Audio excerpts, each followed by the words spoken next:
Hello everyone. So ಇವತ್ತಿನ ವಿಡಿಯೋದಲ್ಲಿ ನಾನು ಸಪ್ತಮಿ ಅನ್ನೋ ಒಂದು ಸಿಹಿ ತಿಂಡಿಯನ್ನು ಹೇಗೆ ಮಾಡೋದು ಅಂತ ತೋರಿಸ್ತಾ ಇದ್ದೀನಿ.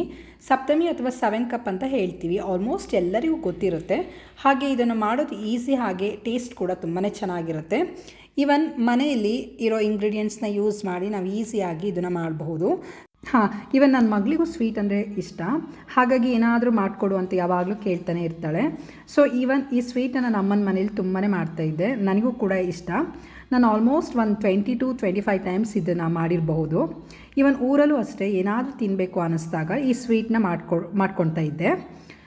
ಸೊ ಫಸ್ಟಿಗೆ ಒಂದು ಪ್ಯಾನ್ಗೆ ಕಡಲೆ ಹಿಟ್ಟು ಹಾಕಿ ಸಿಮ್ಮಲ್ಲಿಟ್ಟು ಒಂದು 2 to 3 ಮಿನಿಟ್ಸ್ ಫ್ರೈ ಮಾಡಬೇಕು.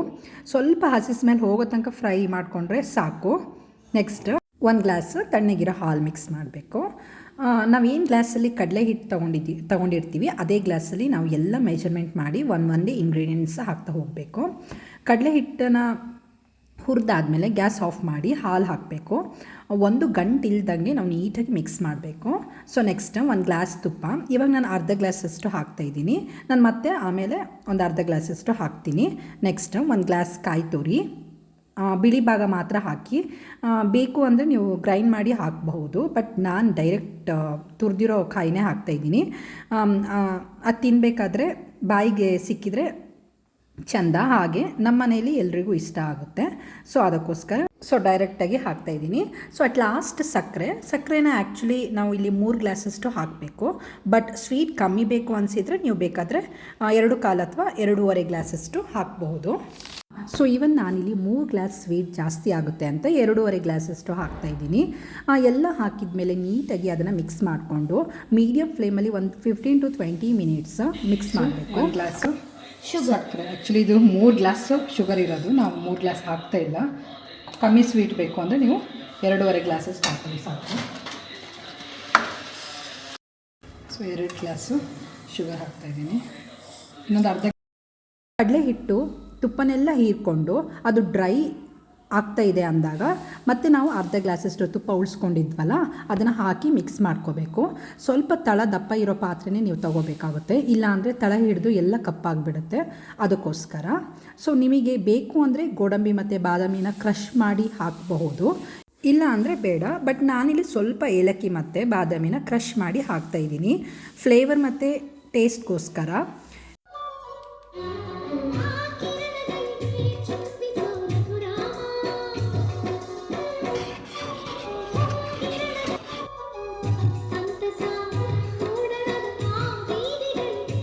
ಸೊ ಟ್ರೇ ಅಥವಾ ತಟ್ಟೆಗೆ ತುಪ್ಪ ಗ್ರೀಸ್ ಮಾಡಿ ನಾನು ಇಲ್ಲಿ ರೆಡಿ ಮಾಡಿ ಇಟ್ಕೊತಾ ಇದ್ದೀನಿ. ತುಪ್ಪ ಗ್ರೀಸ್ ಮಾಡಿ ಇಟ್ಕೊತಿದ್ದೀನಿ. ಆಗಿದ ತಕ್ಷಣ ಪಟ್ ಅಂತ ನಾವು ಇದಕ್ಕೆ ಟ್ರಾನ್ಸ್ಫರ್ ಮಾಡಿಬಿಡ್ಬೇಕು. ಓಕೆ, ಇವಾಗಲೇ ರೆಡಿ ಮಾಡಿ ಇಟ್ಕೊತಾ ಇದ್ದೀನಿ. ಸೊ ಸಕ್ಕರೆ ಎಲ್ಲ ಕರಗಿ ತೆಳ್ಳಗೆ ಆಗಿದೆ. ಸೊ ಕೈ ಬಿಡ್ದಂಗೆ ನಾವು ತಿರುಗಿಸ್ತಾನೆ ಇರಬೇಕು. ಹಾಗೆ ಸ್ವಲ್ಪನೇ ತುಪ್ಪ ಮಿಕ್ಸ್ ಮಾಡ್ತಾ ಇರಬೇಕು. ಅದು ಡ್ರೈ ಆಗಿ ಗಟ್ಟಿ ಆಗ್ತಿದೆ ಅನಿಸಿದರೆ ತುಪ್ಪ ಮಿಕ್ಸ್ ಮಾಡ್ಕೋಬೇಕು. ಕನ್ಸಿಸ್ಟೆನ್ಸಿ ನಿಮಗೆ ಗೊತ್ತಾಗುತ್ತೆ. 7 ಕಪ್ ಅಂದರೆ 7 ಕಪ್ಸ್ನ ಇಂಗ್ರೀಡಿಯೆಂಟ್ಸ್ ಯೂಸ್ ಮಾಡಿ ಮಾಡುವಂಥ ಸ್ವೀಟು. ಸೊ ಅದಕ್ಕೋಸ್ಕರ 7 ಕಪ್ ಸ್ವೀಟ್ ಅಂತ ಹೇಳ್ತಾರೆ. ಸ್ಟಾರ್ಟಿಂಗ್ ಮೀಡಿಯಮ್ ಫ್ಲೇಮಲ್ಲಿ ಇಟ್ಟು ಮಾಡ್ಕೊಳ್ಳಿ ಒಂದು 15 to 20 ಮಿನಿಟ್ಸು. ಆಮೇಲೆ ತುಂಬ ಕುದಿಯೋಕ್ಕೆ ಶುರು ಆದಮೇಲೆ ಹಾರೋ ಚಾನ್ಸಸ್ ಇರುತ್ತೆ.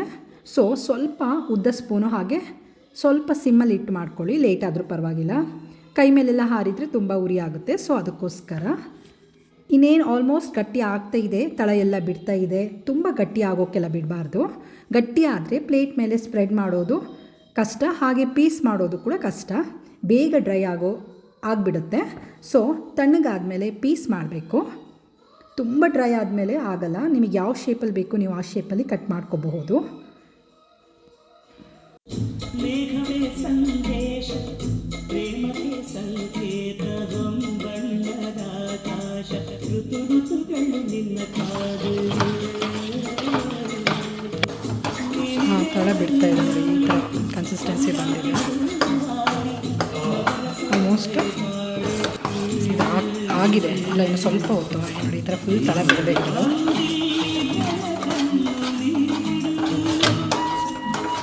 ಈ ಥರ ತಳ ಬಿಟ್ಟು ಅಂದರೆ ಸೊ ಅದು ಆಗಿದೆ ಅಂತ ಆಗ್ತಾಯಿದೆ.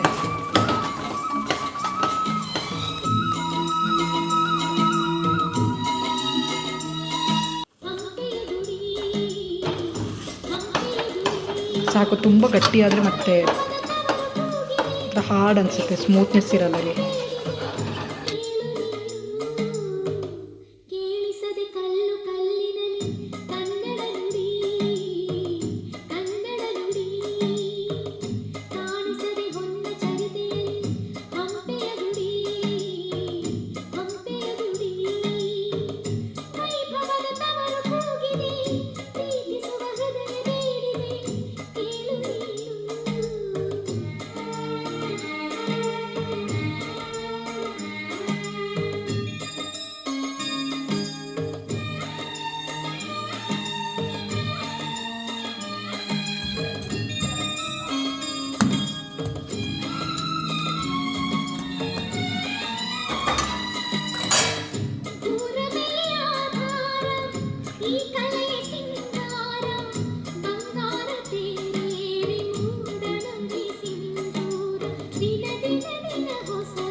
ಸೊ ನಾನು ಮೊದಲೇ ಹೇಳ್ದಂಗೆ ಗಟ್ಟಿ ಆಗೋಕ್ಕೆ ಬಿಡಬಾರ್ದು. ಗಟ್ಟಿ ಆದರೆ ಪ್ಲೇಟ್ ಮೇಲೆ ಸ್ಪ್ರೆಡ್ ಮಾಡೋದು ಕಷ್ಟ, ಹಾಗೆ ಪೀಸ್ ಮಾಡೋದು ಕೂಡ ಕಷ್ಟ, ಬೇಗ ಡ್ರೈ ಆಗಿಬಿಡುತ್ತೆ. ಸೊ ತಣ್ಣಗಾದ್ಮೇಲೆ ಪೀಸ್ ಮಾಡಬೇಕು, ತುಂಬ ಡ್ರೈ ಆದಮೇಲೆ ಆಗಲ್ಲ. ನಿಮಗೆ ಯಾವ ಶೇಪಲ್ಲಿ ಬೇಕು ಆ ಶೇಪಲ್ಲಿ ನೀವು ಕಟ್ ಮಾಡ್ಕೋಬಹುದು. ನಾನಿಲ್ಲಿ ಸ್ಕ್ವೇರ್ ಮತ್ತು ಡೈಮಂಡ್ ಶೇಪಲ್ಲಿ ಕಟ್ ಮಾಡ್ತಿದ್ದೀನಿ. ಬರ್ಫಿ ಸಾಫ್ಟಾಗಿ ಹಾಗೆ ತುಂಬ ರುಚಿಯಾಗಿತ್ತು. ಸೊ ಹೇಗೆ ಮಾಡೋದು ಅಂತ ನೋಡಿದ್ರಲ್ಲ, ಖಂಡಿತ ಟ್ರೈ ಮಾಡಿ. ಈ ವಿಡಿಯೋ ಇಷ್ಟ ಆಗಿದ್ರೆ ಲೈಕ್, ಶೇರ್, ಕಮೆಂಟ್ ಹಾಗೆ ಸಬ್ಸ್ಕ್ರೈಬ್ ಮಾಡೋದನ್ನು ಮರಿಬೇಡಿ. Thank you for watching.